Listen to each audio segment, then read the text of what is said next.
আল্লাহ কখনো চাবি না বানাইয়া ওইটার তালা বানায় নাই। কথা কন, তালাও যেহেতু আছে ওই তালার চাবিও বানিয়েছে কে? মা আনজালাল্লাহু দান ইল্লা আনজালাল্লাহু লাহু শিফা। আল্লাহ দুনিয়ায় এমন কোন রোগ পাঠায় নাই যে রোগের ঔষধ বানায় নাই, এমন কোন রোগ নাজিল করে নাই যে রোগের কোন চিকিৎসা বানায় নাই, হয়তো সেটা আবিষ্কার হয় নাই। অনেকে ক্যান্সারের কথা বলতে পারেন যে হুজুর ক্যান্সার এমন রোগ, এই ক্যান্সার তার নাই কোনো অ্যানসার, কিন্তু বিজ্ঞানীরা বলতেছে এটারও অ্যানসার আবিষ্কৃত হচ্ছে। সুবহানাল্লাহ কইবেন না? কিছু কিছু ক্ষেত্রে হয়েও গিয়েছে। এজন্য দুঃখের পরেই আছে সুখ, কষ্টের পরেই আছে আনন্দ। এই দুনিয়াটাই এরকম, কষ্টের পরই আনন্দ। দেখবেন তারাবির নামাজ 20 রাকাত পড়তে কষ্ট লাগে না? কোমরে ব্যথা, হাঁটুতে ব্যথা, কিন্তু 20টা রাকাত যখন শেষ করে মসজিদ থেকে বের হই একটা আনন্দ আছে না নাই? কষ্ট করে পরীক্ষার জন্য প্রিপারেশন নিলেন আপনি কয়েক মাস, কিন্তু ফলাফল যখন ভালো হয় তখন একটা আনন্দ আছে না নাই? সারাদিন রোজা রাখলেন রমজানে, কি কষ্ট, তৃষ্ণায় গলা ফেটে যায়, কিন্তু ইফতারির সময় যখন রুহ আফজা শরবতটা খাই কেমন লাগে? একটা আনন্দ আছে না নাই? এজন্য আল্লাহ বললেন فإن مع العسر يسرا إن مع العسر يسرا। ও নবী, কষ্টের দিন মক্কায় অল্প কিছু দিন, মদিনাতে আনন্দের দিন অপেক্ষা করছে। আমাদের জীবনে যদি দুঃখ কষ্ট আসে আমরা ধৈর্য ধরবো, তাওয়াক্কুল করবো একজনের উপর, তিনি কে? কারণ আমরা বিশ্বাস করি কষ্টের দিন এটা চিরকালের জন্য নয়, সামনে আনন্দের দিন আমাদের জন্য সেট করে রেখেছে কে? তাহলে আমরা সূরাতুল ইনশিরাহ থেকে 3টা নিয়ামতের বর্ণনা শুনলাম, বিশ্বনবীকে কি সান্ত্বনা দেয়া হলো সেটা শুনলাম। এবার 2টা গাইডলাইন শুনে তাফসীর আমরা শেষ করব। শুনতেছেন? কষ্ট হচ্ছে তো উঠা বসা করতেছেন কেন? উঠলেন কারা কারা? শেষ করে দিব? দোয়া করে দেই। কি গাইডলাইন দিলেন শুনবেন? কে কে শুনবেন না? হাত তোলেন।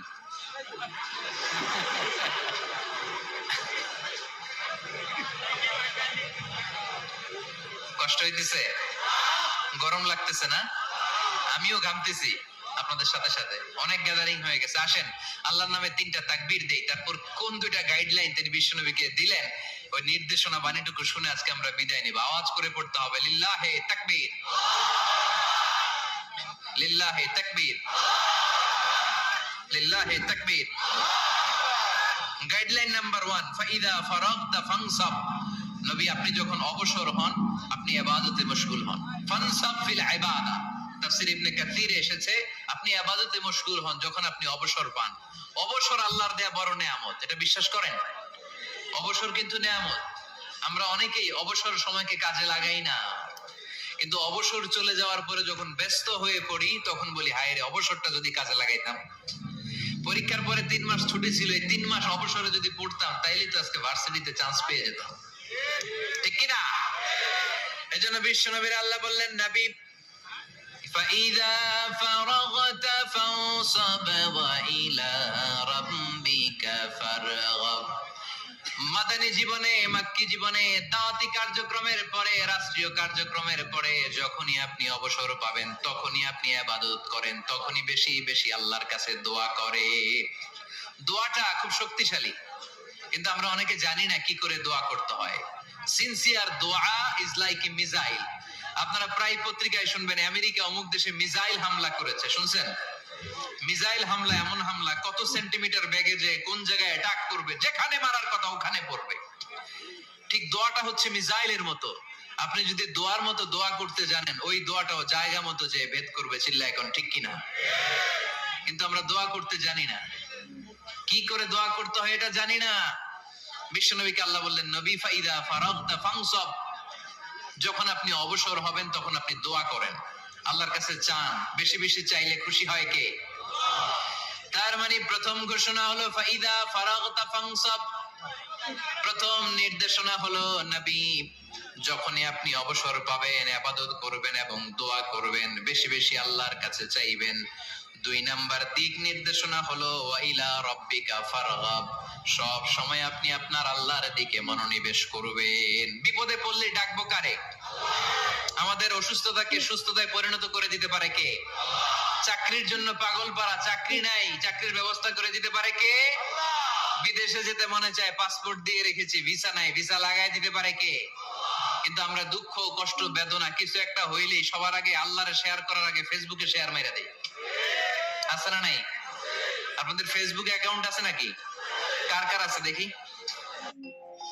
কিন্তু আমরা তাকে মানুষ হিসেবে দেখি না। আগে দেখতে হবে মানুষ। আপনার চোখ দিয়ে যা দেখবেন এগুলো মানুষ, এগুলো সবাই মানুষ। বিশ্বনবী মানুষ হিসেবে সবাইকে ট্রিট করতেন। সাহাবাদেরকে নিয়ে বিশ্বনবী বসে আছেন, একটা লাশ নিয়ে যাওয়া হচ্ছে, লাশ দেখে বিশ্বনবী দাঁড়িয়ে গেলেন। সাহাবারা বললেন, ইয়া রাসূলুল্লাহ, আপনি দাঁড়ালেন যে? ইন্নাহু ইয়াহুদি, এটা ইহুদির লাশ। ইন্নাহু ইয়াহুদি, এটা তো ইহুদির লাশ, বসেন। দাঁড়ালেন যে? বিশ্বনবী বললেন, আওয়ালাইসাত নাফসান, এটা কি মানুষ না? সুবহানাল্লাহ পড়বেন না? আওয়ালাইসাত নাফসান, হোক না ইহুদি, হোক না খ্রিস্টান, হোক না আস্তিক আর নাস্তিক, এটা কি মানুষ নয়? সে মানুষ। সবার উপরে মানুষ সত্য, তাহার উপরে নাই। মাখলুকাতের মধ্যে সবচাইতে বেশি শ্রেষ্ঠতম হচ্ছে মানুষ। বিশ্বনবী সবাইকে মানুষ হিসেবে ট্রিট করতেন। এজন্য বিশ্বনবী হচ্ছেন সবচেয়ে বেশি ব্রড মাইন্ডেড, মানে খোলা মনের, বড় মনের, দিল দরিয়া। ন্যারো মাইন্ডেড ছিলেন না। আমরা ন্যারো মাইন্ডেড, আমরা অল্পতে ঝগড়া বাঁধিয়ে দেই, আমরা অল্পতে অন্যকে গালমন্দ করি, আমরা অল্পতে ভাগাভাগি করি। ভাগাভাগি করবেন না, সহজ করে ইসলামকে উপস্থাপন করুন। আর দিন ও ইউসরুন লা উসরা ফি। আমার প্রিয় ফরিদপুরের ভাইয়েরা, দিন সহজ, এটার মধ্যে কাঠিন্যতা নাই। আমরা এটারে কঠিন বানাইছি। আমি প্রায় বিভিন্ন মাহফিলে বলি যে আল্লাহ ছাড় দেয় কিন্তু মাওলানা ছাড় দেয় না। আছে না নাই? আল্লাহ ঠিকই ছেড়ে দিয়েছে, মৌলভী ছাড় দেয় না। বিশ্বনবী সাহাবাদেরকে নিয়ে বসা, এক বেদুইন এসে মসজিদের ভিতরে উট ঢুকায় দিছে, মসজিদে নববীতে, আর মসজিদের মাঝখানে বসে পেশাব করা শুরু করে দিছে। আপনাদের এখানে ফরিদপুরের সবচেয়ে বড় মসজিদ কোনটা? কি নাম? এই কেন্দ্রীয় জামে মসজিদের ভিতরে যদি এক হিন্দু ঢুকে পেশাব শুরু করে, কি করবেন? হ্যাঁ, ওই কয় কোবাইলাম, তো আবেগে ওরে পিটানো শুরু করবে সবাই। সাহাবারাও তাই শুরু করলেন, মারতে উদ্ধত হলেন। বিশ্বনবী বললেন, এই রাখো রাখো, ওরে পেশাব করতে দাও, পেশাব করতে দাও। এর কারণ, কেউ যখন ইউরিন পাস করে, স্টুল পাস করে, তখন এটা তাকে ধীরে সুস্থে করতে দিতে হয়। এজন্য টয়লেটে কেউ ঢুকলে জোরে বাড়ি দিবেন না। তাহলে খবর আছে, কাশি দিবেন, যে একটু কাশি দিবেন এরকম, হ্যাঁ, তো এরকম কাশি দিবেন। অথবা পায়চারি করবেন। যদি পায়চারি করেন তাহলে সে বুঝবে সামওয়ান ইজ ওয়েটিং আউটসাইড, সামনে একজন ওয়েটিং করতেছে বাইরে, আমাকে বেরোতে হবে। কিন্তু আপনি যদি ওরা ডাক দেন, কুদ্দুস রে, কুদ্দুস কইবো আমি নাই। কারণ এটা ভয়ঙ্কর একটা বিষয়। আপনি যখন ইউরিন পাস করছেন, খুব স্মুথলি করতে হয়, তখন ডাক দিলে পেশাব আটকায় গেলে আপনার ভয়ঙ্কর রোগ হতে পারে। কি ফিলোসোফার ছিলেন, কি বড় ডাক্তার ছিলেন বিশ্বনবী মুহাম্মদ সাল্লাল্লাহু আলাইহি ওয়াসাল্লাম। বিশ্বনবী বললেন, ওরে ডেকো না, কাজ সারতে দাও। ইচ্ছা মতো বেটা পেশাব করার পরে বিশ্বনবী গেলেন, যে বললেন, তুমি যে পেশাব করছো, তুমি কি জানো এই জায়গাটা কি? বেদুইন বলে, না, আমি তো জানি না এই জায়গাটা কি। বিশ্বনবী বললেন, এটা আমাদের ইবাদতগাহ। এটা আমাদের কি? ইবাদতগাহ। এখানে ঢুকে আমরা আমাদের রবরে ডাকি, আল্লাহরে ডাকি, আমরা নামাজ পড়ি, জিকির করি, তাসবিহ পড়ি, এটা আমাদের ইবাদতগাহ। কাজটা করা তোমার মোটেও ঠিক হয় না। লোকটা অবাক হয়ে গেল, ঘটনা কি? তাদের ইবাদতগাহতে আমি পেশাব করেছি, আর আমাকে জামাই আদর, আর আমাকে এত সুন্দর করে বলে যে এটা ইবাদতগাহ। আমাদের ইবাদতগাহের ভিতরে যদি কেউ এরকম করতো, ওরে তো একেবারে সাইজ করে ফেলতাম। সে অবাক হয়ে গেল। সে জিজ্ঞেস করলো, হু আর ইউ, কে আপনি? বিশ্বনবী বললেন, আনা মুহাম্মদ সাল্লাল্লাহু আলাইহি ওয়াসাল্লাম, আমি শান্তির ধর্ম ইসলামের প্রেরণার বাণীবাহক। আমি লা ইলাহা ইল্লাল্লাহ মুহাম্মাদুর রাসূলুল্লাহ এই বাণী দিয়ে গোটা বিশ্বে বিপ্লব তৈরি করতে এসেছি। বেদুইন বলল, আমাকেও আপনার বিপ্লবে শরীক করে নেন। ইসলাম মারামারি কাটাকাটিতে আসে নাই। আপনার ব্রড মাইন্ডেড অ্যাটিটিউড দেখে হিন্দু ভাইরা কালিমা পড়ে মুসলমান হয়ে যাবে। এজন্য আল্লাহ বললেন, আলাম নাশরাহ লাকা সাদরাকা ওয়া ওয়াদা'না আনকা বিজরাক আল্লাযী আনকাদা যাহরাক ওয়া রাফা'না লাকা যিকরাক। সুবহানাল্লাহ পড়েন। আলাম নাশরাহ লাকা সাদরাক, নবী হে, আমি কি আপনারে ব্রড মাইন্ডেড বানিয়ে দেই নাই? এটা আপনার জীবনে বড় নিয়ামত। আপনি সংকীর্ণ মনা না, আপনি ছোট মনের মানুষ নয়, আপনি বিশাল হৃদয়ের মানুষ। ইসলামের জন্য আপনার হৃদয়টারে আমি নবী খুলে দিয়েছি। এ হলো বিশ্বনবীর উপর প্রথম নিয়ামত। 2 নম্বরে আল্লাহ বললেন ওয়াদানা আনকা বিজরাকাল্লাযী আনকাদা যাহরাক। নবী হে, আমি আপনার পিঠ থেকে বিশাল বোঝাটা নামিয়ে দিয়েছি। সুবহানাল্লাহ পড়েন। কি নামিয়ে দিয়েছি? বোঝা। উত্তর করতে হবে, রেসপন্স। এটা তাফসীর মাহফিল, এটা হচ্ছে ক্লাসের মতো, যে কথা বলে শিক্ষক আর আমরা সবাই ছাত্র, ঠিক কি না? বোঝা নামিয়েছি নবী। কি নামিয়েছি? তাফসীরে 2টা এসেছে। বিজরুন মানে বোঝা, বিজরুল যাম পাপের বোঝা, আর একটা হচ্ছে বিজরুল গাম চিন্তার বোঝা। বিশ্বনবীর কোনো পাপ নাই, বিশ্বনবীর সব কিছুকে মাফ করে দিয়েছে কে? লিয়াগফির লাকাল্লাহু মা তাকদ্দামা মিন যামবিকা মা তাআখার। নবী আপনার আগেরও গুনাহ নাই, আপনার পরেরও গুনাহ নাই। আপনি নবী মাসুম, আপনার গুনাহ নাই, আপনি নিষ্পাপ। নবীদের গুনাহ হয় না। আহলুস সুন্নাহ ওয়াল জামাআতের আকীদা হচ্ছে নবীরা মাসুম, নবীদের জীবনে কোনো গুনাহ হয় না। চিৎকার করে বলেন ঠিক কি না? ও নবী, ওয়াদানা আনকা বিজরাক, আপনার এই বোঝা আমি নামিয়ে দিয়েছি। বিশ্বনবী ভাবতেন 40 বছর বয়সে আমি নবী হলাম, তার আগে যা করলাম আল্লাহ এটা কি করবে? আল্লাহ বলে নবী, আপনার আগের গুনাহ পরের গুনাহ, গুনাহ বলতে কিছুই নাই, সবই মাফ, সব মাফ। তারপরেও আমার নবী বলতেন আল্লাহে লা আস্তাগফিরুল্লাহ ওয়া আতুবু ফিল ইয়াউম আকসার মিন 70 মাররা। আমি এমন নবী যার কোনো গুনাহই নাই, আগের গুনাহও নাই, পরের গুনাহও নাই, তারপরেও আমি নবী প্রতিদিন 70 বারেরও বেশি তওবা আর ইস্তেগফার করি। আমাদের জন্য শিক্ষা। তাহলে আল্লাহ বললেন ওয়াদানা আনকা বিজরাক, পাপের বোঝা আমি নামিয়ে দিলাম। বিশ্বনবীর কোনো পাপ নাই, পাপ মুক্ত। তাফসীরে 2 নম্বরে এসেছে বিজরুল গাম চিন্তার বোঝা। বিশ্বনবী সব সময় আমাদেরকে নিয়ে চিন্তা করতেন। কাকে নিয়ে চিন্তা? কথা বলেন। আমাদেরও চিন্তা আছে না নাই? কিসের চিন্তা? হ্যাঁ, টাকার চিন্তা। ফরিদপুরের ভাইদের টাকার চিন্তা। আর কিসের চিন্তা আপনাদের? হ্যাঁ, উম্মতের চিন্তা। মাশাআল্লাহ, এই ভাই উম্মতকে নিয়ে ভাবে। আপনাদের আর কার কি নিয়ে চিন্তা বলেন? পেটের চিন্তা। এদিকে পাওয়া গেছে পেটের চিন্তা, এদিকে বউয়ের চিন্তা, কবরের চিন্তা। আর কিসের চিন্তা? আখিরাতের চিন্তা। তো আমাদেরও চিন্তা আছে, বিশ্বনবীরও চিন্তা ছিল। 2 চিন্তা কি এক? বিশ্বনবীর কাঁধে তো পুরো উম্মার জিম্মাদারি। কিয়ামত পর্যন্ত যারা পৃথিবীতে আসবে সবার জন্য বিশ্বনবী কাঁদতেন। এই আওয়াজ করে কে? এদিকে কি হয়েছে? আরে বসায় দেন। বিশ্বনবীর গোটা উম্মাহ নিয়ে চিন্তা। সব নবীকে আল্লাহ তাআলা একটা করে দোয়া দিয়েছিলেন আর বলেছিলেন, নবী একটা স্পেশাল দোয়া করার সুযোগ তোমাদেরকে দিলাম, ওই দোয়া করলেই কবুল হয়ে যাবে। কিন্তু সুযোগ পাবা জীবনে কয়বার? সবাই বলেন কয়বার? সব নবী কয়টা করে পাইছে? সব নবী তাদের দোয়াগুলো দুনিয়াতেই করে ফেলেছে। বিশ্বনবী বলেন লিকুল্লি নবিয়্যিন দাওয়া মুস্তাজাবা। এই দুনিয়াতে সব নবীদের একটা করে মুস্তাজাবুদ দাওয়া আছে। আল্লাহ বলেছে, ও নবী একটা করে স্পেশাল দোয়া করার সুযোগ পাবা, দোয়াটা করা মাত্রই কবুল করে নেব। বিশ্বনবী বললেন, এই পৃথিবীর বুকে যত নবী রাসূল দুনিয়ায় এসেছে সব নবীরা তাদের স্পেশাল দোয়া দুনিয়ায় করে ফেলেছে, ইল্লা আনা, কিন্তু আমি করি নাই। বিশ্বনবী বললেন, ওয়া ইন্নী আখতাবিউ দাওয়াতি শাফাআতান লি উম্মতি ইয়াউমাল কিয়ামা। আমি আমার স্পেশাল দোয়াটা করি নাই। আমার স্পেশাল দোয়াটা আমি আমার গুনাহগার উম্মতকে বাঁচানোর জন্য কিয়ামত পর্যন্ত রেখে দিয়েছি। আমরা যেদিন বিপদে পড়ে যাব, যেদিন আমার আব্বা আমারে চিনবে না, আমি আমার আব্বারে চিনব না, নেতা তার কর্মীরে চিনবে না, কর্মী নেতারে চিনবে না, ঠিক কি না? পীর সাহেব মুরিদরে চিনবে না, মুরিদ পীর সাহেবরে চিনবে না, স্বামী তার স্ত্রীরে চিনবে না, স্ত্রী তার স্বামীরে চিনবে না। নবী থেকে শুরু করে, ওলি থেকে শুরু করে, শহীদ থেকে শুরু করে সবার মুখে একটাই জিকির, ইয়া নাফসি ইয়া নাফসি ইয়া নাফসি।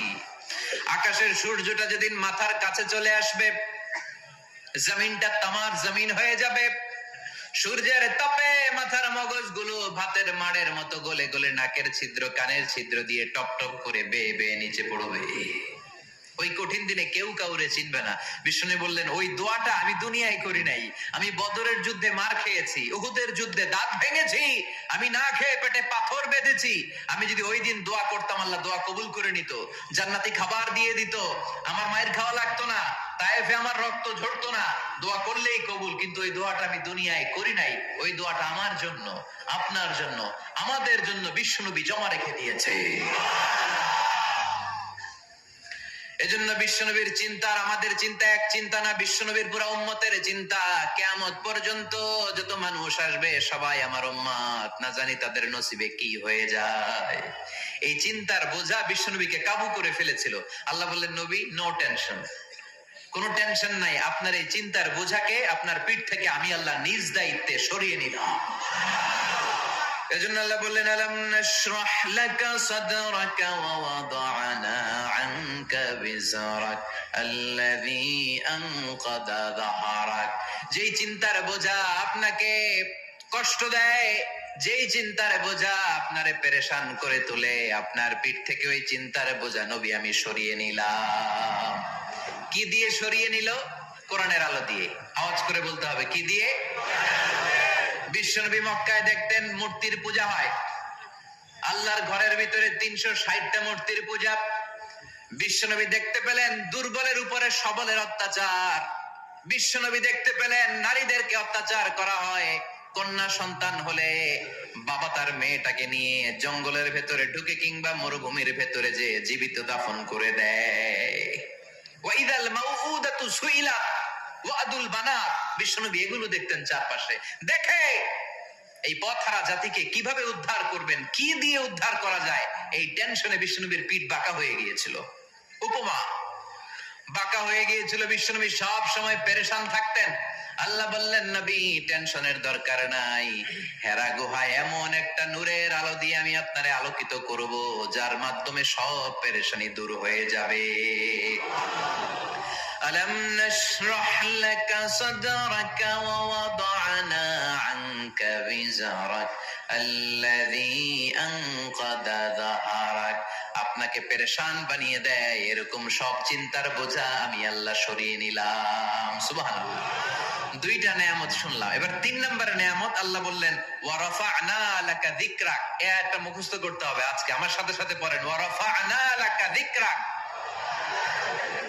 সবাই বলেন নাই, পড়েন, ওয়া রাফা'না লাকা যিকরাক ওয়া রাফা'না লাকা যিকরাক। নবী হে, আপনার সম্মানকে আমি আকাশচুম্বী করেছি। I have dignified your status high and high, the highest peak.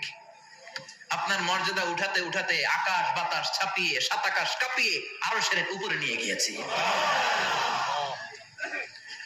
আপনার মর্যাদা আমার পরপরই, স্রষ্টার পরে পুরো সৃষ্টিকুলের উপরে বিশ্বনবীর মর্যাদা আছে না নাই? এজন্য আল্লাহ বললেন, ওয়া রাফা'না লাকা যিকরাক। ও নবী, আপনার মর্যাদা সম্মান আমি আকাশচুম্বী করেছি। আপনার সুনাম, সুখ্যাতি, মান, মর্যাদা আমি গোটা বিশ্বে ছড়াইয়া দেব। এই আয়াত যখন নাজিল হলো, কাফেররা হাসতে শুরু করলো। কাফেররা বলে, মোহাম্মদ বেটা বলে কি, ও জানে বাঁচবে কিনা ওইটাই তো সন্দেহ। আমরা যেই ষড়যন্ত্র পাকাচ্ছি, ও জানে বাঁচবে কিনা সে এটাই সন্দেহ। তার নাম গোটা বিশ্বে ছড়াবে কি করে আমরা দেখে নেব। আল্লাহ বলেন, তোরা আমার নবীর সুনাম সুখ্যাতি ছড়ানোর ব্যাপারে বাধা তৈরি করবি, তোরা আমার নবীর ব্যাপারে অপপ্রচার চালাবি, তোদের অপপ্রচারকেই আমি আমার নবীর প্রচার মাধ্যম বানিয়ে দেব। তোরা করবি অপপ্রচার।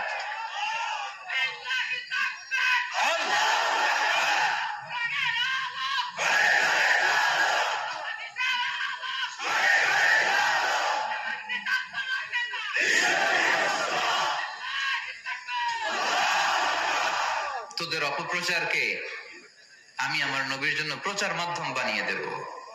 এরকম অনেক সময় হয় না যে কেউ কেউ অপপ্রচার করে কারো বিরুদ্ধে, এটা তার জন্য প্রচার হয়ে যায়।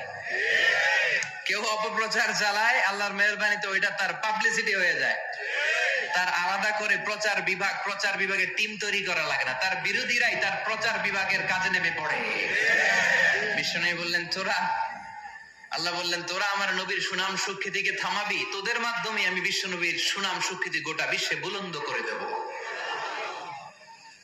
আবু জাহেল ঘোষণা দিল, খবরদার, হজের মৌসুম, হাজী সাহেবরা গোটা বিশ্ব থেকে আসবে, আমার দলের কর্মীরা তোরা যেটা করবি সেটা হচ্ছে হাজীদের কাছে যে বলবি মক্কায় নতুন এক পাগল আসছে, নতুন এক জাদুকর আসছে, নাম মোহাম্মদ। নাউজুবিল্লাহ পড়বেন না? খবরদার হাজী সাহেবেরা, এই পাগলের কাছে যেও না। সব হাজিরা গোটা বিশ্ব থেকে এসে মক্কার মিনা প্রান্তের তাঁবুর ভিতরে ঢুকেছে, আর আবু জাহেলের টিম মেম্বাররা সব তাঁবুর ভিতরে উকি মাইরা কয়, খবরদার, নতুন পাগল আইছে। সবাই কয়, নাম কি? কয়, মোহাম্মদ। নতুন পাগল এসেছে, নাম মোহাম্মদ। নতুন জাদুকর এসেছে, তার নাম মোহাম্মদ। খবরদার, তার কাছে যেও না, তার কথা শোনো না, শুনলে তোমরাও পাগল হয়ে যাবা, তোমরাও পাগল হয়ে যাবা। সে এত বড় জাদুকর, মুহাম্মদ সাল্লাল্লাহু আলাইহি ওয়াসাল্লাম এত বড় জাদুকর, তার জাদু দেখলে, তার কথা শুনলে হাজবেন্ড ওয়াইফের মধ্যে সম্পর্ক বিচ্ছিন্ন হয়ে যায়। সে এত বড় জাদুকর, তার কথা শুনলে বাবা আর ছেলের সম্পর্ক ছিন্ন হয়ে যায়। সে এত বড় জাদুকর, তার কথা শুনলে বন্ধু বন্ধু আলাদা হয়ে যায়। খবরদার হাজী সাহেবরা, তোমরা হজ করতে এসেছো, করো, জমজমের পানি খাও আর খেজুর নিয়ে যাবা বাড়িতে, কিন্তু মুহাম্মদ সাল্লাল্লাহু আলাইহি ওয়াসাল্লামের কাছে যাওয়া যাবে না। আচ্ছা, আপনারা বুঝে শুনে উত্তর দেন। এই যে লক্ষ লক্ষ হাজী মিনার তাঁবুতে বসা, আর আবু জাহেলের লোকটা যে বললো নতুন জাদুকরের নাম মোহাম্মদ, তার কাছে যেও না, এই লক্ষ লক্ষ হাজীরা এর আগে জীবনেও মুহাম্মদ সাল্লাল্লাহু আলাইহি ওয়াসাল্লামের নাম শুনছে? তার মানে মুহাম্মদ সাল্লাল্লাহু আলাইহি ওয়াসাল্লামের নাম তাদের কানে পৌঁছে দেওয়ার দায়িত্ব আবু জাহেল নিজেই নিয়ে নিয়েছে। চিল্লায় এখন ঠিক কি না? অপপ্রচার প্রচার হয়ে গিয়েছে। আর সবাই মনে মনে ভাবে, কয় কি, এত বড় জাদুকর, হজ করি আর না করি, এর না দেখে যাওয়া যাবে না। হজ তাড়াতাড়ি কোন রকম সাইরা এই জাদুকরের কাছে আগে যাবো, দেখি কেমন জাদু দেখায়, দেখি কত বড় ম্যাজিশিয়ান, দেখি তো কত বড় পাগলের। কারণ আল ইনসানু হারিসুন আলা মা মুনিআ, মানুষকে যেটা নিষেধ করা হয় বেশি, মানুষ এটা করতে চায়। যদি বলি ওদিকে যাবি না, ওর বাপের কিরা ওদিকে যাবে, ঠিক কিনা? এটা আমাদের স্বভাব, আমাদের খাসলা, আমাদের বৈশিষ্ট্য। যেটা আমাদেরকে নিষেধ করা হয় বেশি, ওটা করতে মন চায়। সব হাজিরা মনে মনে ভাবলো, আমরা যাব যাব, তোরা যতই বলিস না কেন, যাব যাব, হজের পরে অবশ্যই যাব। দেখা গেল হজের পরে বিশ্বনবী মুহাম্মদুর রাসূলুল্লাহ সাল্লাল্লাহু আলাইহি ওয়াসাল্লামের বাড়ির সামনে বিশাল বড় গ্যাদারিং শুরু হয়েছে। সবাই লাইন ধরে দেখা করতে গেছে। দেখা করতে যে বিশ্বনবীর চেহারা দেখে প্রথম নজরে সব পাগল। চাঁদের চেয়ে সুন্দর তুমি নবী আমার কামলিওয়ালা, চাঁদের চেয়ে সুন্দর তুমি নবী আমার কামলিওয়ালা, দু জাহানের বাদশাহ তুমি প্যারা নবী সাল্লে আলা, দু জাহানের বাদশাহ তুমি প্যারা নবী সাল্লে আলা, চাঁদের চেয়ে সুন্দর তুমি নবী আমার কামলিওয়ালা। সুবহানাল্লাহ পড়েন। এত সুন্দর চেহারা, বিষ্ণু ঈসা ইসলামের চেহারার মতো এরকম চেহারার মানুষ পৃথিবীতে আছে? দ্বিতীয়টা, অনেকে বলে সাইয়েদনা ইউসুফ আলাইহিস সালামের চেহারা নাকি বেশি সুন্দর। সুন্দর ঠিক, কিন্তু আমার নবীর চাইতে বেশি নয়। বিষ্ণু বলতেন, আনা মালিহুন ওয়া আখি ইউসুফু সাবিহুন, আমার ভাই ইউসুফ হচ্ছে সাবিহ, সাবিহ মানে সাদা সুন্দর ধবধবে, আর আমি হচ্ছে মালিহ, মালিহ মানে এসেছে মিলহান থেকে, মিলহান মানে লবণ, মানে লাবণ্যময় সুন্দর। আমার ভাই ইউসুফ নবী সাদা সুন্দর, আমি লাবণ্যময় সুন্দর, কোনটার দাম বেশি? লাবণ্যময় সুন্দরের দাম বেশি।